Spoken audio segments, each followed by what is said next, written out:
Vaško, and it's my pleasure to welcome you all here today to our webinar with the title Macroeconomic Outlook for 2021.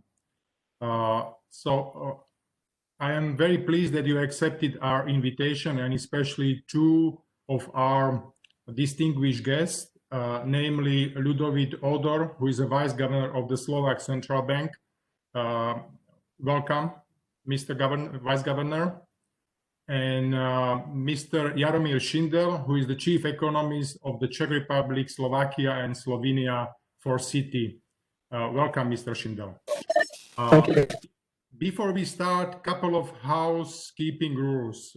All of you are kindly asked to mute yourself and switch off your video. Only our speakers will be on video so that we have a good conversation.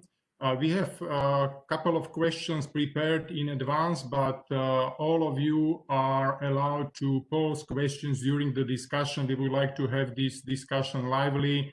So if you'd like to ask something, you can use the chat option, within your WebEx application. And if you think that you would like to pose your question directly to one of our speakers, you can also use the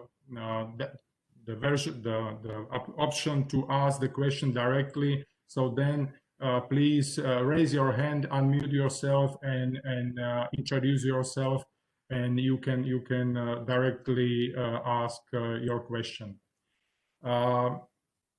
Let's start our discussion. There is a saying that an economist is a trained professional paid to guess wrong about the economy, and econometrician is a trained professional paid to use computers to guess wrong about the economy. Mr. Ódor, Mr. Šindel, are you an econometrician or are you economist? Good morning to everyone, also from my side. And actually, I'm not an economist and econometrician. I'm a policy maker. So what I can do is to explain at length why we were wrong with our forecast, and I'm really good at it. Thank you. That's an interesting answer. Mr. Šindel, what about you? Good morning. I'm also very good to explain what I'm wrong. Of course, it's the best part of our job. But frankly, I'm more economist probably than econometrist. Okay. So Mr. Ódor is well known in Slovakia, but let me say a couple of more things about his very rich and extensive CV. So he is a Vice Governor of Slovak Central Bank since 2018. But before that, he was also well known in Slovakia as a member of the Budgetary Council for a long period since 2012 till 2018. Then he's been a visiting professor at the Central European University in Budapest. He used to be an advisor of the Prime Minister Radičová, member of the Governing Council of the Slovak Central Bank, and chief economist of the Ministry of Finance. While Mr. Šindel has been loyal to Citi for a long time, actually since 2007, if I'm right, and he's got a degree, Ph.D. degree from the University of Economics in Prague, and he's also teaching macroeconomics at his alma mater. And he's responsible, as I said, for the Czech Republic, Slovakia, and Slovenia. So we have two very distinguished speakers to speak about what we can expect in the era of macroeconomics for the next year. Before we go to discuss it specifically for our region, that means the Czech Republic and Slovakia, I would like to start more globally, more broadly. We have a serious economic recession at the moment, but it's not only us, it's the whole world. But there is also some positive news in the pipeline. We were told that the new vaccine is coming and gradually becoming available. public and private institutions are already revising their economic forecast for the global growth up. Can we be more optimistic about 2021 already than we were, let's say, 2 months ago? Mr. Ódor, Mr. Šindel. Okay, so from my perspective, we are definitely much more optimistic than we were 2 months ago. Actually, we revised downward our estimate of the fall of GDP this year. And the reason was mainly external environment. So actually our exporters were able to go back to pre-corona trends in the third quarter, and also the foreign demand for next year is expected to be higher than it was estimated. And this is actually very much in line with the projections of the European Central Bank. The European Central Bank released also a much more positive projection for 2021. The question is why? What are the reasons behind this optimism? Definitely the vaccine is one of the game changers. So basically, if or the countries which will be able to do this vaccination in time and correctly, and the majority of the vulnerable population, then it is expected that we will not need more lockdowns like what we are having now during the season all over Europe. This is one aspect of it. The second aspect of more optimism is related to the economic effects of the lockdowns and restrictive measures. Compared to the first wave, the second wave in many countries is much more harmful in terms of the health cost, but in terms of economic, it is much less, mainly because now the supply chains are not disrupted as in the first wave. So it also creates a bit more optimism. And my third point is mainly fiscal policy on both sides of the Atlantic. As in the US, we are waiting for a new stimulus package, and also in the EU, finally, it seems to us that after the objections from Poland and Hungary, now the next generation EU can be on track. And if the countries will be able to pre-fund some of their activities already in 2021, then we can expect somewhat better GDP growth all over Europe. So these are the three aspects why we are more optimistic than we were 2 months ago. Mr. Šindel, do you agree? And if yes, completely, or you would like to add a couple of other points why we are more optimistic? Is Citi more optimistic about the global economy, or you disagree? I agree with the idea that definitely the vaccination is something like a very important and positive factor for the economic outlook. But frankly, if I look at our forecast, how it's changed since, let's say, summer, I haven't seen too much improvement for both 2020 and 2021 forecast, but the vaccination actually led to improvement for 2022 particularly. We still need to keep in mind that vaccination will take time. We see it in our country, especially in Czech and Slovakia. We see it that the process of preparation is somewhat lagging. And there are also important things to say that other emerging markets or the vaccination in emerging markets is likely to be later than in the developed markets. So it will be something like that we are likely to see something like a choppy recovery during the first half of 2021. And it will prevent to see something like a stable and sustained economic growth. So this is the one point that we are likely to see the positive impact probably in later part of 2021 and particularly in 2022 when speaking about the global outlook. The second point is that we are likely also to see something like a rotation in demand. What is And Mr. Ódor said it, that the Q3 data and also October data surprised positively. If you look at German manufacturing industry, it's outperforming, it's doing quite well compared to expectations. Our exporters are doing the same. The question is, to which extent does it reflect only the better demand in United States or in Asia, and to which extent does it reflect also the rotation in private consumption, that consumers are consuming more goods instead of services, which is positive for the industrial sectors. But in 2021, 2022, we are likely to see something like a rotation in demand, that services will, or service sector will become more open, not anymore constrained by the anti-pandemic measures. And this can be negative for industrial production in, I'd say, forthcoming years. Mm-hmm. Okay, thank you.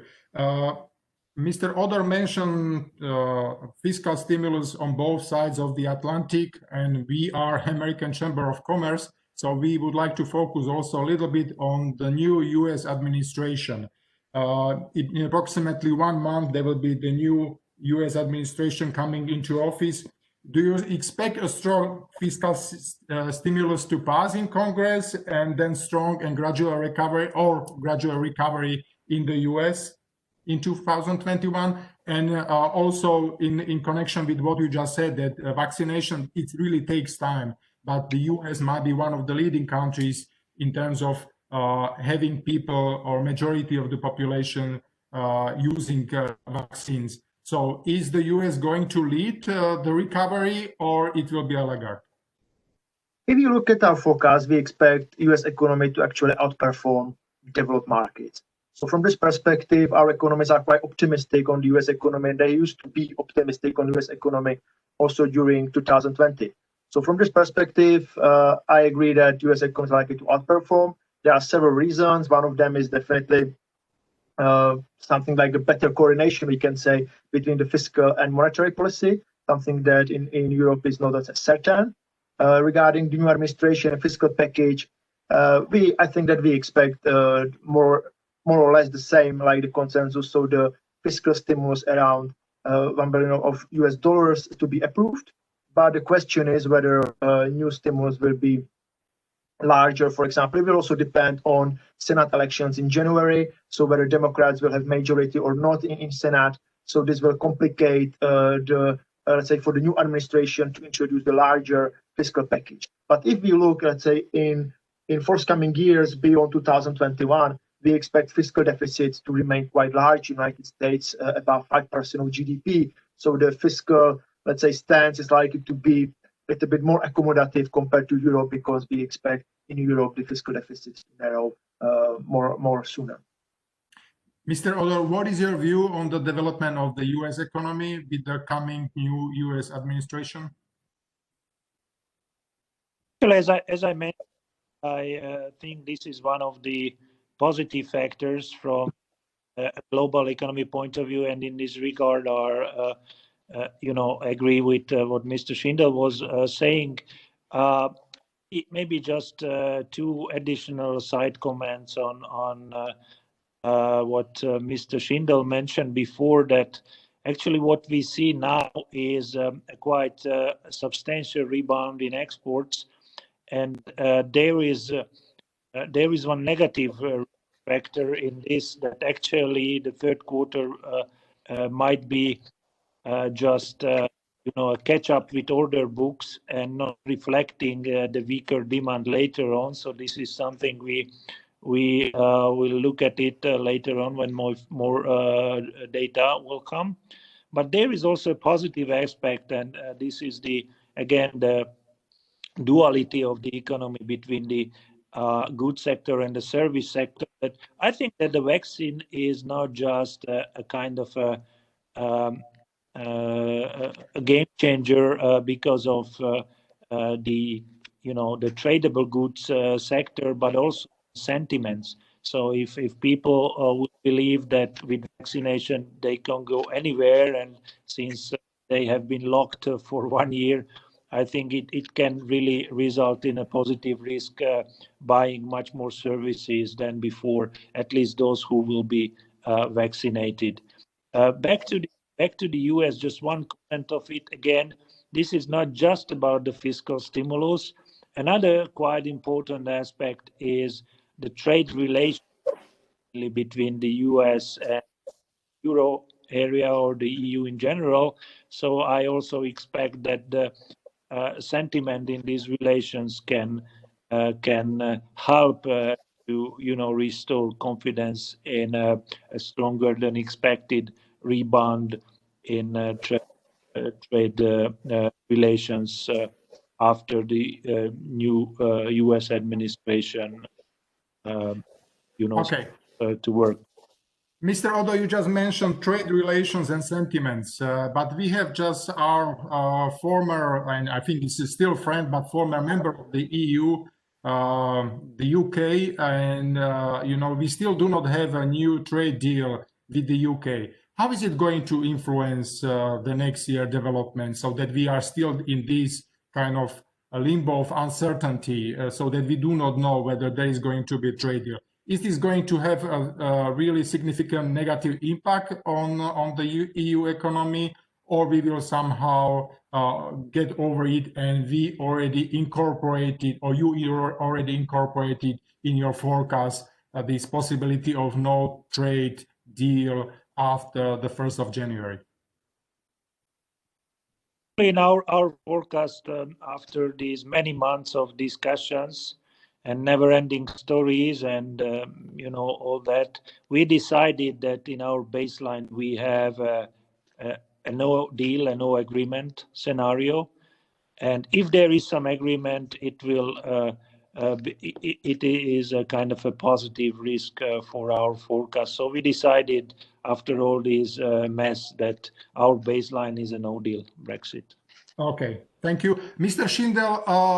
What about the Czech Republic and Slovakia? Are we going to suffer a lot if there is no trade deal between the UK and EU? So if we look at these two economies or in overall CEU region, we have to highlight that UK is one of the largest trade partners in our region. If you look at the final demand, and so from this perspective, it's something like between second and fourth largest export partner to these economies. So no doubt it will have the negative impact. But what is also important to say that even if there is a deal, non-tariff barriers are likely to increase. So even with the deal, we are likely to see some negative consequences for our industrial sectors, particularly in Czech Republic or in Hungary, which are more exposed to UK, and for example, Slovakia, which exported a bit less. So this is something that we need to keep in mind. But frankly, it was quite surprising to me when I've spoken with clients in 2020. A lot of them totally forget about Brexit.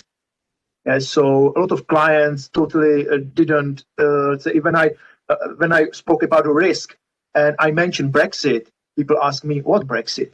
So it was quite surprising to me that that Brexit question totally, disappeared from the radar of risk among the corporate clients and has returned only in the last few months. And we will see. We have in our forecast, there will be some Brexit deal because our forecast was, published in late November. But even if we don't have the Brexit, or if there is a hard Brexit, we expect something like 2% shock to the UK economy that is likely to cut around 0.5 percentage points from the economic growth in the CEU region, I would say. Okay, thank you. Let's discuss a little bit more about the EU per se. What is your overall view of the EU economy for 2021? Mr. Ódor, you go to Frankfurt or probably right now mostly to virtual meetings. So how does the ECB sees the development in 2021 for the Eurozone and EU in general? Yes, we do a lot of WebEx meetings with the ECB and discussing the macroeconomic outlook.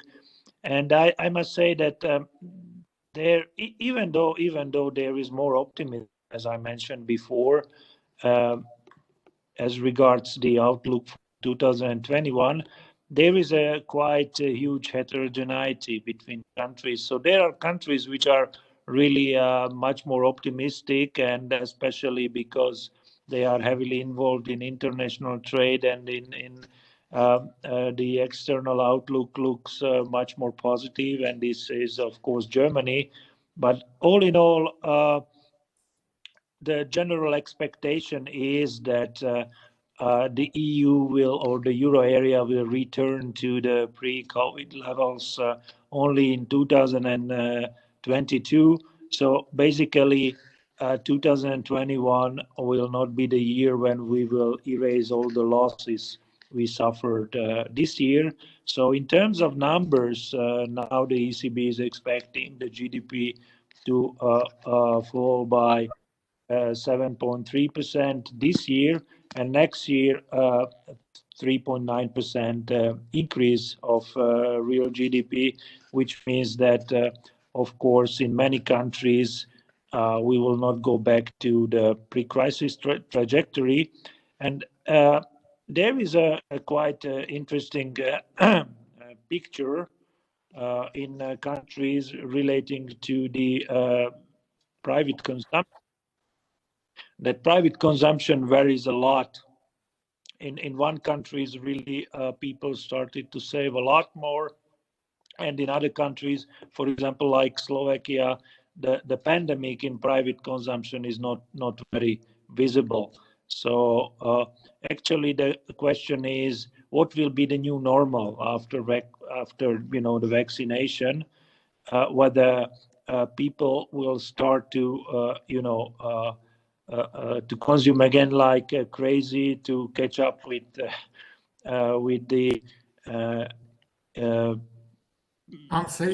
insatiated demand, I would say, maybe constant demand. Yeah, something like that. Or we will go back to some new normal that people will be much more cautious about some consumption, and we will see a permanent change in the behavior. And this is something which is not yet clear, but definitely now the perspective for the next 2 years is something like around 4% in the euro area, which is quite a healthy growth prospect. Mr. Šindel, so what is the view of Citi on the prospects of the EU economy? Yeah, quite similar view regarding 2020, because 2020 is almost behind us. And for let's say for the forthcoming years, we expect a bit milder recovery in 2021. I will just show if it's happened, if it's really possible. One chart regarding, let's say, our forecast for the Eurozone GDP. And we can see that, as Mr. Ódor mentioned, that euro economy is likely to return to pre-COVID level during the second, or let's say first half of 2022 or the mid of 2022. There is still some gap, let's say, to the pre-COVID GDP path, which is unlikely to be closed even, let's say, on the forecasting horizon 2024, 2025. Yes, so there is a still quite large gap that we need to catch up. We can say we need to catch up compared to the pre-COVID levels. I would just highlight two risks. The first one is that for the time being, we are quite optimistic regarding the industrial, or let's say export channel also in the Eurozone that will drive the recovery in euro area and in Germany particularly. And one of the explanation is, as Mr. Ódor mentioned, for example, better trade links, better global trade, and also the better China development or stronger demand in China. But I will highlight that in China, in recent years, we have seen actually that this economy is actually closing, and the fiscal support is more oriented on the domestic industries, so from this perspective, our European industrial sector, which is quite dependent on the demand on China, can benefit less in forthcoming years. And the second one is something that it's very hard, let's say, for me to say whether it will have some impact in forthcoming, let's say, 1-2 years on a long-term horizon, is the fact that European labor market is strongly supported by the fiscal policies. So this is something that we have a lot of Kurzarbeit programs across the Europe, which are subsidizing the private consumption. And this is something that is unlikely to, let's say, remain in place at such big scale in forthcoming quarters. So from this perspective, 2021 is likely to provide more realistic picture of the strength of the domestic demand, private consumption, because the labor market is likely to be hit by this pandemic. So this is something that like a downside risk. But frankly, a lot of institutions actually forecast European private consumption to be not the driver of 2021 recovery. So there is something like a limited risk to forecast, but the fact that the labor market is subsidized is something like a downside risk going forward. And the second thing, or the third one, is huge, let's say, fiscal support, huge increase in indebtedness, which is, I would say, necessary to avoid much larger and long-term consequences of this pandemic. But to be honest, even in 2019, the global picture wasn't, let's say, so great. So the question for me is whether we are, let's say, if the return to the pre-COVID levels, to the pre-COVID GDP path means that we are on the growth pattern, there will be something like a stronger growth ahead, or we are likely to return to much weaker, let's say, growth or weaker prospect for the industrial sectors in Europe. Yeah, so there are something like a downside risk that we cannot, let's say, just simply eliminate it in our forecast. You partially already answered my next question. I wanted to ask, what will be the sources of growth in 2021? You said that it's kind of domestic consumption subsidized by these Kurzarbeit schemes, but then also export. But if it's this, what about after 2021? And also what it should be, or what could potentially be the source of growth, so that we catch up to the gap which you showed us between the previous trend and the new trend. Is there a chance that we get on the previous path, or there will be a permanent gap between these two trajectories? And if there is any recommendation what European politicians and policymakers should do in order to close this gap? Anything coming from Citi, any recommendation?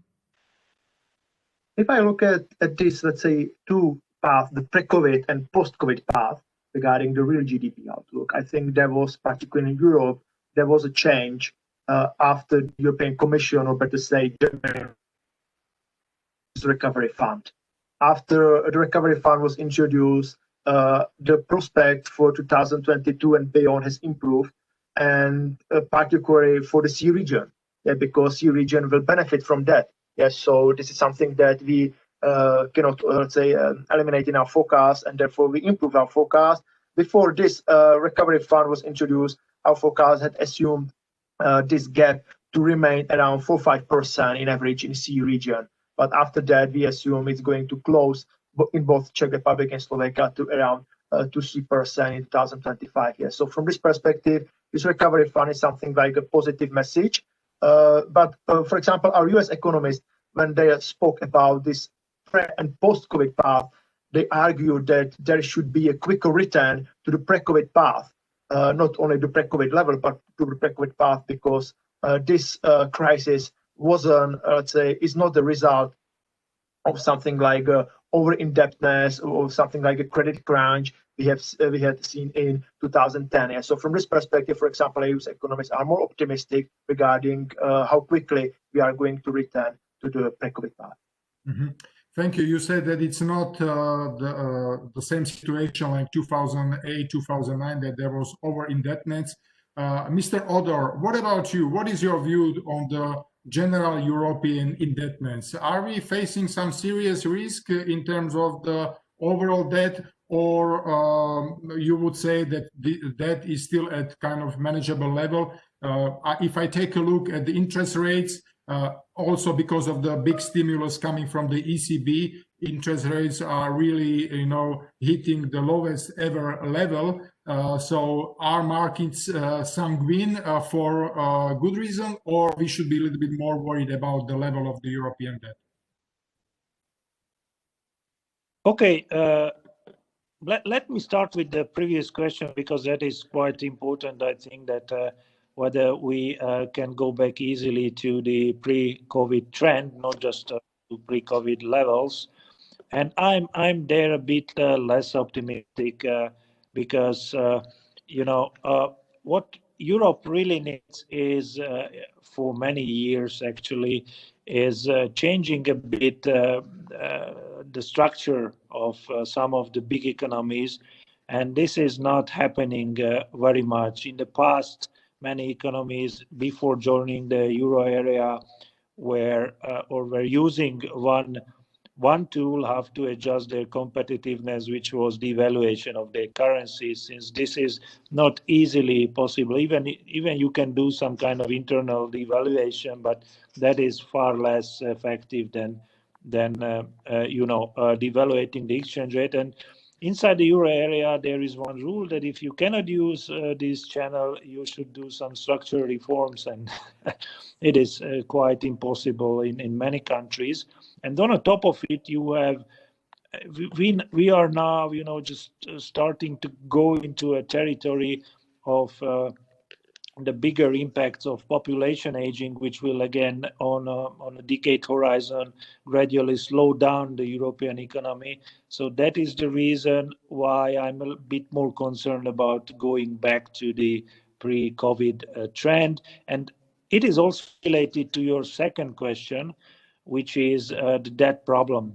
Europe or the euro area had a debt problem even before COVID. So with COVID, we are adding much more to debt levels. And although I'm not really concerned about the near-term future for several reasons, there are two main reasons why I'm not really concerned for the near future. The first thing is that we still have a relatively large monetary stimulus, which is actually buying government bonds. So from that perspective, the pandemic economic program is, alleviating a bit this risk factor. And the second one is, which was mentioned, the New Generation EU fund, when actually part of the expenditures of those highly indebted countries will be financed from a joint perspective, which is actually, helping to share the burden with them without increasing their debt levels as much as before. So I'm not really pessimistic in the next, let's say, 3-4 years or while these two programs are running, the NGEU and the PEP. But definitely we need different answers to that question. Just having this question unanswered, I do not think that we will get out of woods, and definitely we need institutional changes to the euro area setup in the next couple of years in order to tackle this problem, because I consider the high debt levels in some of the countries as very serious problem from a long-term perspective.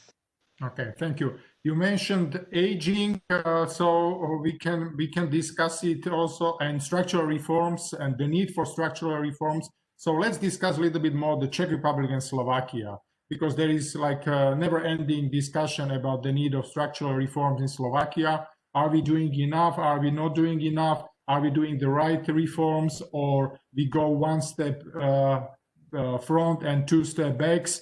How do you see the prospect of the Czech and Slovak economy, and specifically for the Slovak economy from your side, Mr. Ódor? You see that the next year we are going to see a strong recovery. You just published, your bank just published yesterday the new positive, I would say, forecast for this year as well as for the next year. So are you also optimistic about the next year? And if yes, what is the reason behind your optimism in Slovakia?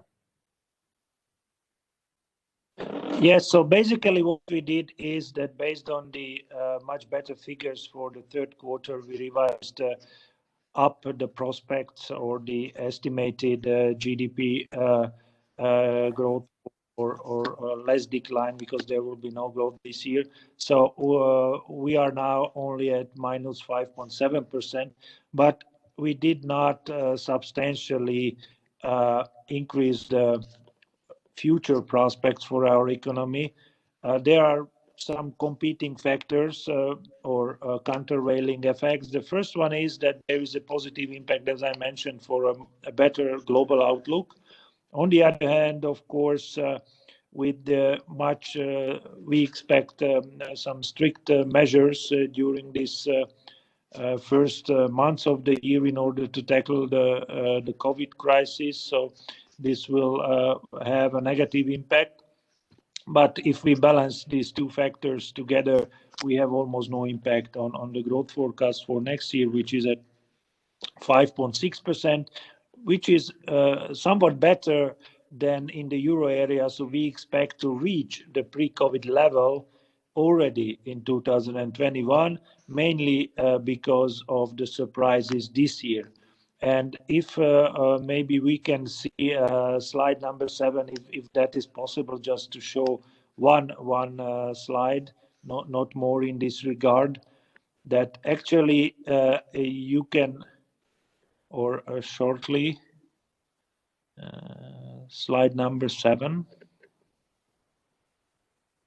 Thank you. So on the left side, so it's enough if you just concentrate on the left side, you can see a perfect V in exports. So basically, it was really surprising to us that mainly led by the automotive industry, we were able to go back to pre-COVID levels with the exports. And the other surprising fact is this much smaller and a bit stranger V, which is private consumption. The puzzling thing is that you cannot see a very huge decrease. And this development is harder to explain because for some reasons Slovaks were much less pessimistic this year. They're much less curbed down their consumption, even though the service sector suffered a lot, but partially it was compensated with better volumes of purchases in the goods sector and other sectors. So that is the reason why 2020 is better than we expected. But for the next... Mr. Ódor, if I can interrupt you before we go also to discuss the Czech Republic, you said it's a little bit puzzling. So Slovaks are kind of optimistic, but where this consumption is coming from? Is it financed by private savings, or is it, rising indebtedness? Should we be worried about the future consumption if this year consumption, given the situation, the overall situation in Slovakia, which is not really good, and many people, especially in the travel, tourism industry and service industries, lost their jobs, but consumption is not going down? How is it financed, this consumption? Very good question. Actually, the issue is that also we had some Kurzarbeit programs, and also that is one source of consumption, of course, that people were able to stay at their jobs and therefore getting their wages even although a bit lower levels. The second important thing is that export, as you can see, is rebounding back, and with more hours worked, actually the wages are increasing as a total in the economy. But the biggest change compared to other countries is in the savings ratio. That in other countries, households increase their saving ratios enormously, while in our case it is just a small blip. But should we be worried about this, that Slovaks are not saving for the rainy day? Definitely yes, but from a short-term perspective, it is important to say that while in the euro area we can expect a much higher rebound in private consumption, in Slovakia there is not so much room for that because the decline was not so huge. So in these terms, we can expect more or less, or much less dynamics in terms of private consumption. And just a final sentence on it. It is true that also the loans to the household sector are growing at a quite healthy pace despite the corona, but these are mainly mortgages. So this is not for private consumption, but mainly for investments in the household sector. Okay, one more question, very quick one, before we go to the Czech Republic, and I think it's connected also with the Czech Republic. You said that exports are rebounding and going up again. Who is actually buying these cars from the Czech Republic and Slovakia? And is it sustainable? Because we still produce these diesels, a lot of diesel engines and cars, which are not really electric cars. So is it really sustainable? Who is buying these cars? Is it the German market? Are these Americans or even Chinese? And is it sustainable for the next 2-3 years? Very good question, because this is actually our concern. I already mentioned it earlier, that basically what we've seen in the third quarter is that these were orders mainly before the pandemic began, and therefore actually it is not quite clear whether in the next let's say quarter, 3 or 4 quarters, we can sustain the development. But there is also positive news, and maybe this is not a positive news for the Czech Republic, but one big car factory is actually planning to invest a lot to produce also Škoda cars, and that is the reason why our forecast for 2022 went up a bit, because we expect those investments to be started in the next 2 years. Okay. Mr. Šindel, are you even more optimistic in the Czech Republic? How do you see the developments there, or even more broadly in the CE region? Yeah, I would just return or say a few words about Slovakia as well. I think that and this is the experience we have seen in the Czech Republic. The Czech Republic enjoyed the aging population already since 2009. In 2009, the working population reached a peak in Czech Republic, and in the next 10 years, and particularly it was apparent after the recovery started, the labor market, let's say, pressures intensified significantly because of this aging population, shrinking labor supply, and this has led to big structural change in the Czech economy. Czech economy, despite its openness, has, let's say, actually decreased. Kept relatively strong growth because the domestic demand was driven by the strong wage growth during 2015, 2018, and it wasn't only driven by the wage growth in the industrial sector, which was, let's say, performing quite well, also in the service sector because of the shortage of labor, and also in the government sector or public sector, that because the government had to compete, let's say, to find workers for the government services. So it is something what I would expect also in Slovakia to happen in forthcoming years, because we are quite similar economies. Slovak economy is younger, but it's likely to face and it's already started, its aging population already started in Slovakia. So I would expect that if there will be something like, if there is a stronger recovery in 2022, for example, in 2023, because of this funds inflow and grants, I would expect that this shortage of labor can structurally also change the Slovak economy in the sense of stronger, let's say, or weaker demand or weaker supply of labor, and it means that you need to, let's say, fight again across the companies, across the sectors to offer higher wages to remaining workers. So from this perspective, I expect that Slovak economy can surprise positively because of this wage growth. But on the other side, this is only something like a temporary positive development. Because, for example, in the Czech Republic, I haven't seen any structural changes that would reflect this aging population, that would reflect this, let's say, weaker supply of labor. Okay, we open to the external workers, but the same did Poland, the same did Germany, who open, let's say, their borders to Ukraine workers. So this is not a solution for us, and I haven't seen anything that would move us to the higher, something like a production stage with the higher value added. And this is apparent also and it's nicely seen now in car industry. In Czech Republic, we now see that Škoda Auto reach its limit. For example, if we speak about the Volkswagen concern, that there are quite a big moves in the, let's say, regarding the production capacities.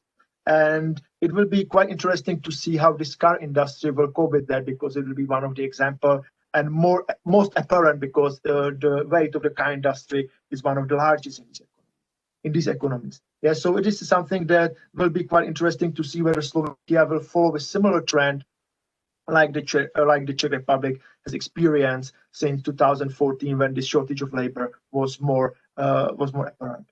And regarding the Czech economy, and maybe one small note to the Slovak private consumption. I'm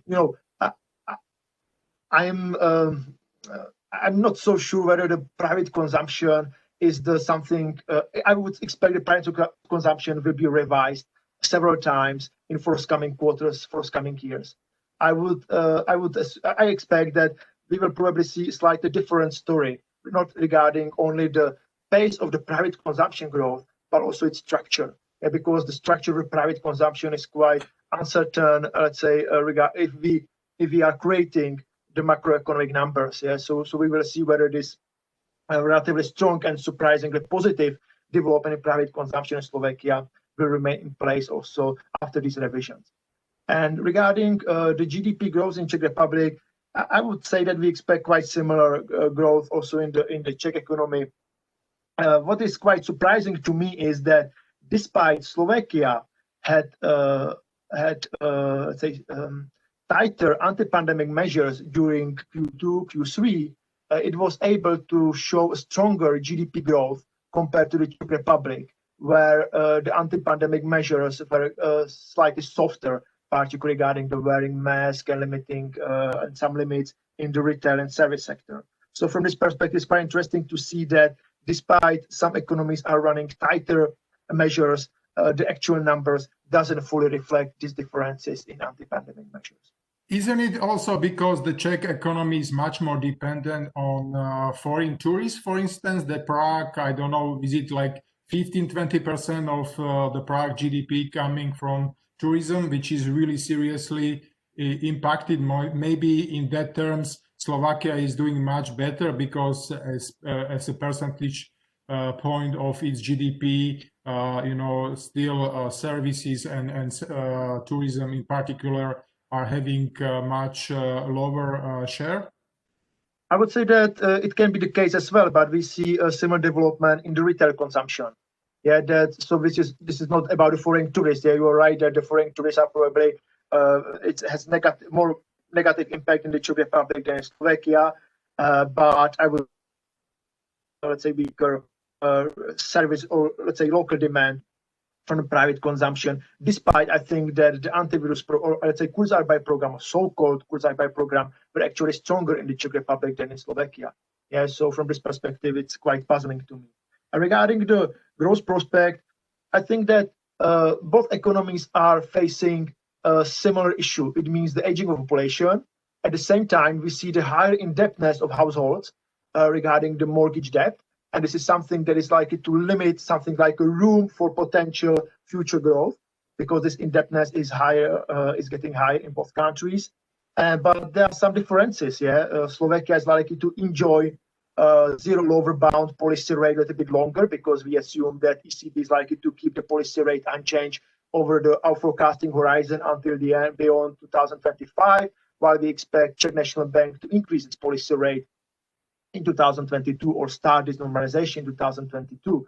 So from this perspective, but on the other side, it can also represent something like a risk or challenge for Slovakia, how to cope with the combination of, let's say, tighter labor market because of the aging of population. At the same time, we see a stronger GDP growth driven by the stronger EU funds inflow, stronger EU grants inflow, and on the other side, we have zero lower bound in Slovakia or in the whole Eurozone. So this is something that, and in the past, or let's say in previous years, we have seen that it led to the stronger indebtedness of Slovak households compared to the Czech Republic. So this is something that can create something like future imbalances in Slovak economies compared to the Czech Republic, if we assume the Czech National Bank will be able to raise its policy rate like it was able in 2017, 18, and 19 compared to the ECB. So this is something like challenges and differences. Another question for both of you. We still haven't discussed much in detail the European Recovery and Resilience Fund, but you mentioned a couple of times, both of you, the need for structural reforms. Mr. Ódor, you are a public official, but not really in the government. So can you say really openly, what would you expect from the government? What kind of reforms are really the top priority or should be the top priority for Slovakia? And Mr. Šindel, you as a private banker, you may have maybe also strong views and even stronger than the central bank governor. What should be done in Slovakia and in the Czech Republic to improve the competitiveness and to finally deal with these much needed structural reforms? Mr. Ódor, please. Yes, actually, we almost forgotten this this phrase structural reforms in the last 10, 12 years, and instead of it, we are now using social packages, which is maybe not the best development here in Slovakia. So we will have to take out from our archives these two words, structural reforms, because without it, there is a huge danger, not only that we will stagnate compared to the euro area, but also we can lose our competitiveness compared to the neighboring countries, because if the neighboring countries will use these funds much more effectively than Slovakia, then of course we will lose our competitiveness, and that will definitely mean that we will be in the middle income trap with no very bright prospects for the future. So what are the most important reforms Slovakia should do? Definitely, already Mr. Šindel mentioned that we should refocus, restructure a bit our economy also based on all the mega trends we can currently see in the global economy, which is aging, the technological revolution, climate change, and so on. So we should react to all these trends. Otherwise, all the other countries who will do their job will be ahead of us. We communicated from a central banking perspective. Our priority would be to increase the innovation potential of our country, which means a lot of things from educational reforms, brain gain policies, because now we are very friendly with the Czech Republic. We are sending our bread to Brno and Prague, and which is fine for the Czech Republic, but definitely these bright minds are missing here. And on top of it, we should design policies in order to attract talent from abroad, innovation clusters, and so on. So raising the innovation potential of the economy should be the top priority for the government. And apart from that, I just want to highlight two more very important priorities. First one is that we need to on the supply side of our economy, we should help the business community to prosper, because we've forgotten all this. In the last 12 years, there were almost no changes to improve the business environment. So while we were falling, others were advancing their policies, and this is something we should really focus on. And the third one is a kind of an inclusive growth model, that we still have an unused potential in our economy, and we are not focusing enough on disadvantaged groups, which can help. But if we can, include them into the economy, then of course we have much bigger potential to grow in the future. There are many other priorities, but these these three, I think, are very important to, not fall into the middle income trap in Slovakia. Thank you. Mr. Šindel, do you agree, or you would recommend something different for Slovakia and also for the Czech Republic? Are these problems the same? Probably this kind of inclusivity of growth is not exactly the big issue in the Czech Republic, but the innovation potential and supply side measures to help private businesses to be competitive. Would you add something else? I agree with what Mr. Ódor said there, because what I see as something like a set is that we didn't, let's say, introduce some bigger reforms in past years, and what is even more sad to me that we are now eager to do some reforms because they are financed by the EU. This is something that tells me that this is not a good for us, that we are introducing reform just because they are financed by the EU. What I see something like a negative is that governments are trying not to cover the real reforms, but to also cover something like necessary COVID-related, let's say, expenditures are trying to cover by this EU recovery fund. What I see as necessary for Slovakia is to finish the infrastructure. Infrastructure, it's my wife is from Košice, and since I married in 2004, I have been listening that there will be the highway to Košice. Okay, it's great that I'm not anymore traveling via Hungary, via Budapest, but it's still a sad story that we don't have the highway between the, let's say, Czech Republic, west part and eastern part of Slovakia. And this is something that this is something bad for Slovakia. But we see the same in Czech Republic. Yeah, we haven't seen this key infrastructure at all. So this is the same issue. The same issue we have in the digitalization.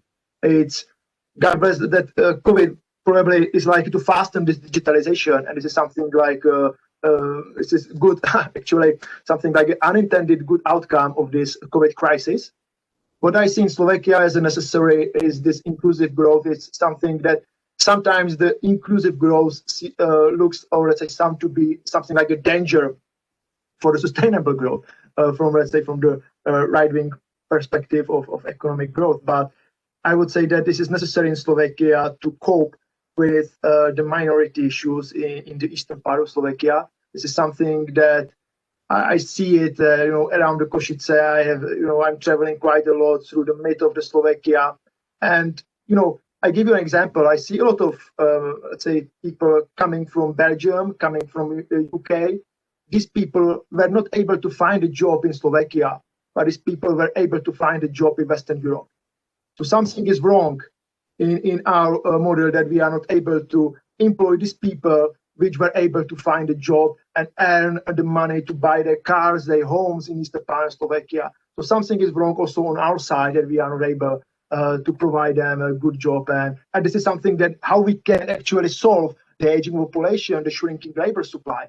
Yeah, so this is something that, so this inclusive growth, in my perspective, is quite important for Slovakia in forthcoming years, and can be quite interesting source of future growth. Mm-hmm. So you said, Mr. Šindel, as Shakespeare, that something is rotten in the Danish kingdom. Yes, we should improve. I haven't seen any questions coming from the audience, but I would like to give the floor to our participants to ask the question directly, or please use the chat option to ask our distinguished panelists any question regarding the macroeconomic overview for the next few years. Any question coming from you?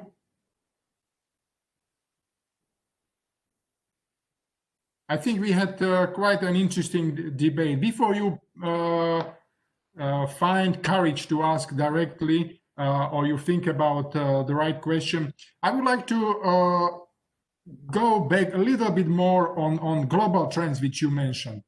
You spoke about digitalization, and this is something which is going to change the way we work, the way we live a lot.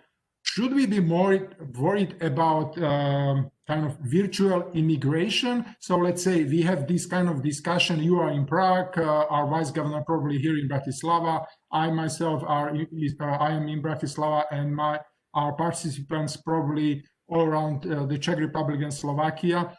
How about, having these colleagues in our companies and institutions coming from other countries and easily being, part of our teams? That's one thing. Another one, you mentioned also inclusive growth. Should we be worried also about kind of rising inequality in our economies?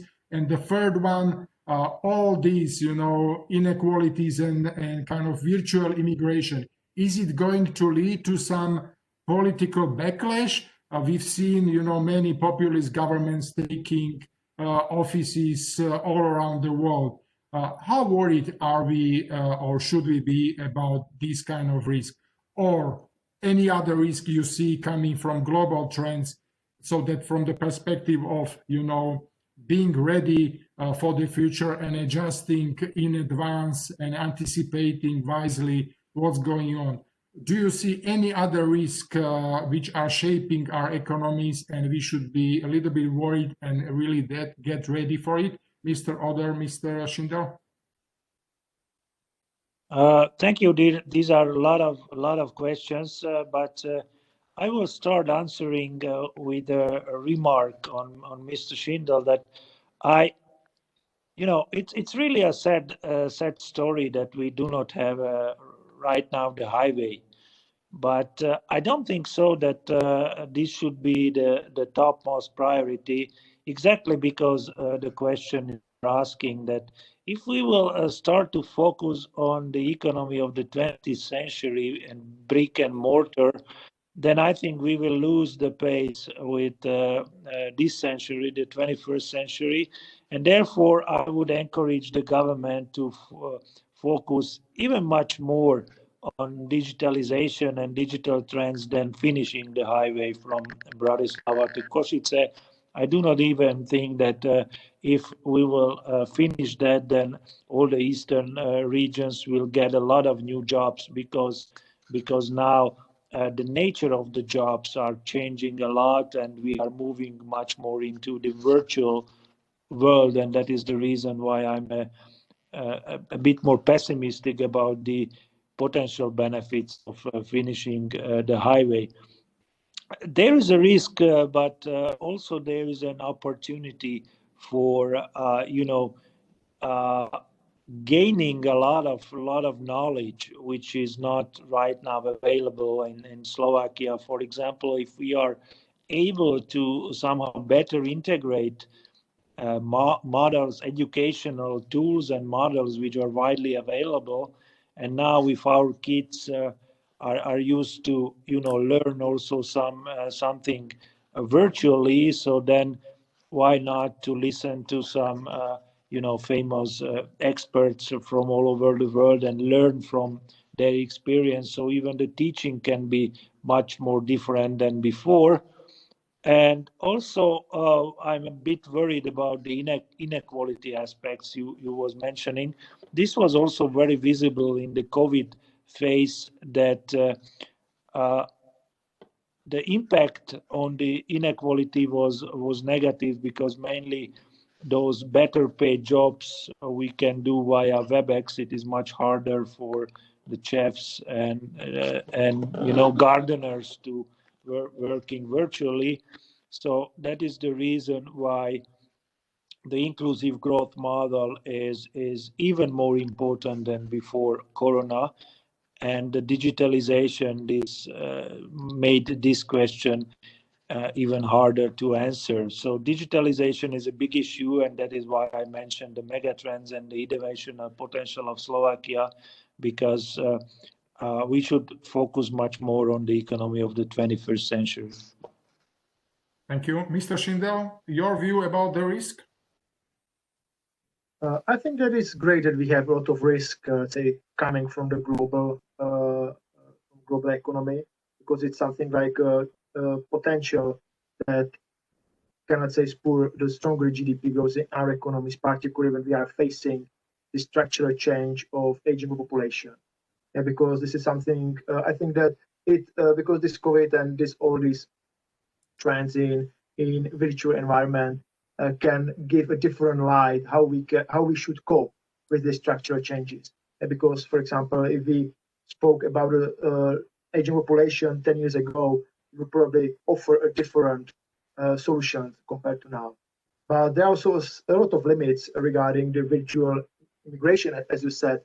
I don't know, like in your firms, but I see quite a big limit in these virtual meetings. For example, if you want to build a new relationship, it's much more difficult than, let's say, it used to be 2 years ago. So we are, let's say, it's quite okay if we are already familiar with each other. So it works much better than if we should build a new relationship. So from this perspective, maybe it's just it's something like a Houston. So maybe it will change this perception if we are in this situation for longer. And regarding these highways, this is the never-ending story. I'm not saying that we need to have fully fledged highway. I think that if I look at the highways in Eastern part of Slovakia, they are overcapacitized. Yeah. So from this perspective, I think that this is not necessary to do it. But to be honest, if we should make inclusive growth, we shouldn't forget about the regions. It's very important also for the political development. Frankly, if I go to Dobšina, I'm not so surprised why there is such a big support for the SNS party. Yeah, speaking frankly. Yeah, so because you don't see anything like a future prospect, positive future development. Yeah, so from this perspective, I think that this inclusive growth should also include the regions. Yeah, and it's not only about Slovakia. We have the same issue in Czech Republic. Yeah, so from this perspective, this inclusive growth is very important. And what is quite important is the education. Education reform are very important from several perspectives. COVID is probably going to fasten this digitalization in this education system. It's great. It was a great game changer for this, let's say, frozen sector, which didn't, let's say, face this IT challenges before. So from this perspective, it's great. On the other side, education system will face a big problems regarding the aging population. So this is quite similar to the healthcare sector. So this is something that will be very hard to overcome. And maybe this virtual immigration can be the part of the solution of that, particularly for the high schools and for the universities, because I think that it's just a dream that we are able to build up great universities in both countries, in Czech Republic and Slovakia, will be able to compete, but we can offer the education from around the world to our students. So this is something like a positive development. And regarding the inclusion in the education system, it's not only about the minorities, it's also about the minority population. Because, for example, what I see in the Czech Republic, we have a lot of inclusion issues in Czech education system. There was a big, let's say, the expenditures on the inclusion in the Czech education system increased substantially, and it's definitely not about the minorities. It's also about the, let's say, majority population, and this is something that this inclusion is really about. Sometimes I'm surprised because my wife is also a teacher, and sometimes I'm really surprised who is the part of this inclusion in our schools. Yeah, so, and I am in the Prague location, and the inclusion is, and this expenditure inclusion play also important role in these schools around the Prague. Mm-hmm. So education will be one of the biggest challenge, and maybe also the solution in our both economies going forward. So let's focus on that. Thank you very much. Very interesting comment, and I'm glad that you basically can agree on the main measures to be implemented by our governments.